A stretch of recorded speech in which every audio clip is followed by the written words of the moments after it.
Greetings all, Shane Bruce, Restomodded Daisy, with a brief hail and farewell to our latest project.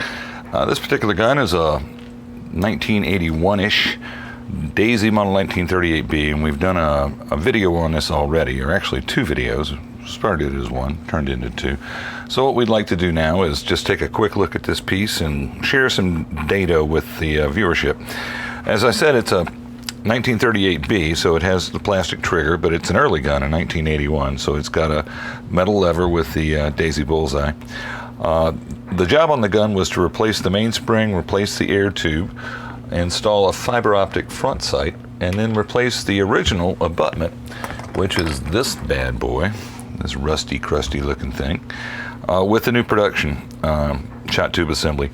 And the idea behind that was to obtain a crown on the muzzle, which the original shot tube from 1981 did not have, replace the seamed shot tube, which is what the gun was equipped with a seamless shot tube, with a slightly tighter bore, and see if that would result in an improvement in performance. And lo and behold, after we got all that work done and ran our test fire, it worked.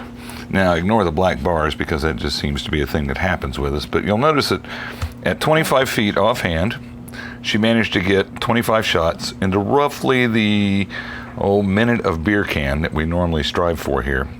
Most of those rounds would have hit a beer can fired offhand. That's fine.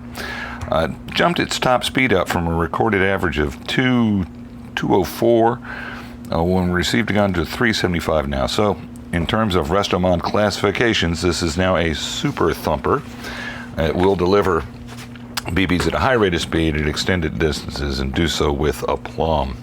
Let's flip the gun over and take a look at the factory wood on this as compared to the factory wood on the new gun. Is much different. This is still American poplar, but it's been done with a light stain and a varnish finish. And this particular gun is an excellent example of just how good that can look.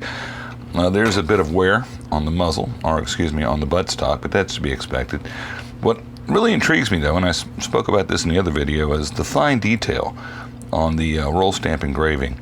The new guns don't have that. They're a little bit more blockish, not quite as well defined. This gun looks really nice. Last thing we want to cover is the effect of putting the new shot tube with a crown muzzle in the gun and the fiber optic front sight.